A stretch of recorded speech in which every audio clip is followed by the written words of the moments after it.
Pakistan Islamic medical association جو ہے وہ فنکشنلی پاکستان کی سب سے بڑی جو ہے وہ ڈاکٹرز کی آرگنائزیشن ہے، اور نہ صرف یہ مختلف پروگرامات کرتی رہتی ہے اکیڈمک ایکٹیویٹیز کے حوالے سے، اینول پروگرامز ہوتے ہیں، اس کے علاوہ ہماری ایک روٹین ایکٹیویٹی ہے جس میں سے ایک سی ایم ای بھی ایک شامل ہے، جو کہ ہم منتھلی سی ایم ای کرتے ہیں آن ایکٹیو اینڈ ہاٹ ٹاپکس. اور اس کے علاوہ بسائڈ جو ہے وہ ہماری پاکستان اسلامک میڈیکل ایسوسیشن میں مختلف جو ہے وہ ویلفیئر کے کام بھی ہیں، جس میں ایک ہمارا پی او بی آئی ہاسپٹل، یہاں نہ صرف کراچی کے اندر 3 ہمارے پی او بی آئی ہاسپٹل ہیں بلکہ پورے پاکستان میں پریونشن آف بلائنڈنس کے لحاظ سے بھی جو ہے وہ کام چل رہا ہے.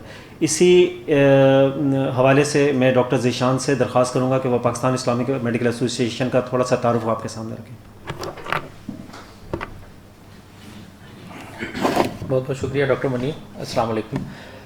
جیسے ڈاکٹر منیر نے کہا، میرا نام ڈاکٹر ذیشان حسین ہے اور جنرل سیکرٹری پیما کراچی کی ذمہ داری ہے. آج کل ویسے پروفیشنلی میں ہمدرد یونیورسٹی میں ایز ایسوسیٹ پروفیسر کام کر رہا ہوں. اچھا، ڈاکٹر منیر نے تھوڑی سی میری آسانی کے لیے آپ کو مختصراً تو بتا ہی دیا ہے کہ پیما کن کن ایریاز میں کام کر رہی ہے. ریلیف کا شعبہ ہے، سی ایم ای کا شعبہ ہے، اور میڈیکل ایتھکس پہ کام کر رہے ہیں ڈاکٹرز کی تربیت کے حوالے سے اور پروفیشنل ڈیولپمنٹ کے حوالے سے. لیکن ایک سوال ضرور لوگوں کے ذہنوں میں آتا ہے کہ بے شمار پروفیشنل آرگنائزیشن پاکستان میں پہلے ہی کام کر رہی ہیں، اور ملتا جلتا بہت سارا کام ان کا اور ہمارا شاید سیم ہے. ایتھکس پہ، پروفیشنل ڈیولپمنٹ پہ وہ لوگ کام کر رہے ہیں، ڈاکٹرز کی ٹریننگ کے حوالے سے. تو پیما پاکستان اسلامک میڈیکل ایسوسیشن بنانے کی، یا اس میں سے what's the difference between the other organisation in PIMA, تو میں بس اس حوالے سے مختصراً آپ کو بتا دوں گا. دیکھیں، ڈاکٹرز کی ایک تو ٹریننگ ہے جو دنیا بھر میں ڈاکٹرز کی ٹریننگ ہے، اور وہی ٹریننگ پیما بھی کروا رہی ہوتی ہے جو پروفیشنل ڈیولپمنٹ ہے اور ان کی ایتھیکل پریکٹس کے حوالے سے. وہ ظاہر ہے پیما بھی وہی کوشش کر رہی ہوتی ہے، اسی ٹریننگ کی جو ساری دنیا میں یا دیگر آرگنائزیشن کر رہی ہیں. لیکن اسلامک خاص طور پہ لگانے کا مقصد یہ ہے، اور دنیا میں اور بھی اسلامک کنٹریز میں سسٹر آرگنائزیشن پیما کی انکلوڈنگ ویسٹرن کنٹریز موجود ہیں. تو اس کی ضرورت کیوں پیش آئی؟ دیکھیں، 2 اس کی وجوہات ہیں. ایک تو اسلام ہمارا مذہب ہے، اور جب ہمارے پاس بے شمار ایسے پیشنٹ آتے ہیں، فرض کریں روزہ ہے یا بہت سارے اور ایتھیکل مسائل یوتھینیزیا کے حوالے سے، تو there is a difference between general medical ethics consider all over the world اور جو اسلامک ایتھکس ہیں. وہاں بہت ساری جگہوں پہ کچھ شرعی مسائل آ جاتے ہیں، جیسے روزہ ہی ہے بہت کامن، کرونک ڈیزیز یا ڈائبٹیز کے لیے ظاہر ہے اب فزیشین کو پتہ ہونا چاہیے کہ اگر کوئی روزہ رکھنا چاہ رہا ہے تو کن کن کنڈیشن میں پہلے تو فٹ ہے یا نہیں ہے، دوسرا اس کو انسولین دینی ہے تو کیسے دینی ہے، اور مختلف دور میں اس میں مختلف جو ہے وہ مختلف شرعی نقطہ نظر آتے رہے.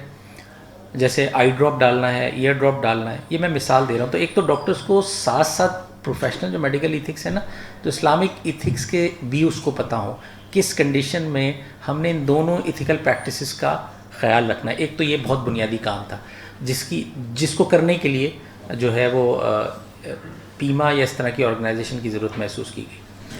دوسری جو بحیثیت ڈاکٹر ہونے کے علاوہ ہم مسلمان ہونے کی حیثیت سے ایک ذمہ داری ہے جو دنیا کے تمام مسلمانوں پہ حضور صلی اللہ علیہ وسلم نے جو آخری خطبے میں کہا تھا کہ جو یہاں موجود ہیں وہ آنے والوں کو پیغام پہنچانا ہے. تو ڈاکٹر جو ہوتا ہے نا وہ بہت امپورٹنٹ سوسائٹی میں ہوتا ہے، ایک عام فرد سے زیادہ، کیونکہ لوگ اس کے پاس آ رہے ہوتے ہیں اور اس کی جو بانڈنگ ہوتی ہے اور وہ جو کہتا ہے نا، وہ لوگ اس پہ بڑا، جس کو کہتے ہیں نا، بلیفس ہوتے ہیں ان کے. تو وہ اس دعوت کا کام بھی بحیثیت مسلمان ڈاکٹر کے علاوہ بھی، جو اپنے طب کے شعبے کے علاوہ بھی جو اس کا یہ کام ہے نا، وہ پیشنٹس کے ساتھ انٹریکشن میں یہ جو اخلاقی ذمہ داری ہے، یہ جو دینی ذمہ داری ہے، وہ یہ بھی پوری کرتی رہے.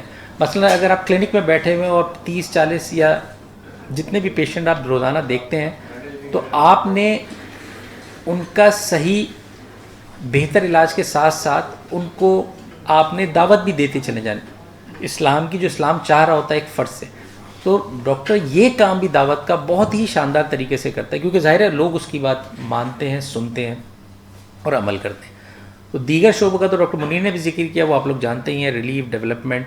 لیکن اس کے علاوہ سب سے جو مین کام جو ہمیں مختلف بناتا ہے دیگر آرگنائزیشن سے، وہ یہ کہ ان کی ایتھیکل اور اسلامک ایتھیکل ان کی ٹریننگ، اور ان کو یہ سارے مسائل کا پتہ ہو جب وہ پریکٹس کر رہے ہوں اپنی. آپ تمام لوگوں کے آنے کا یہاں بہت بہت شکریہ. السلام علیکم.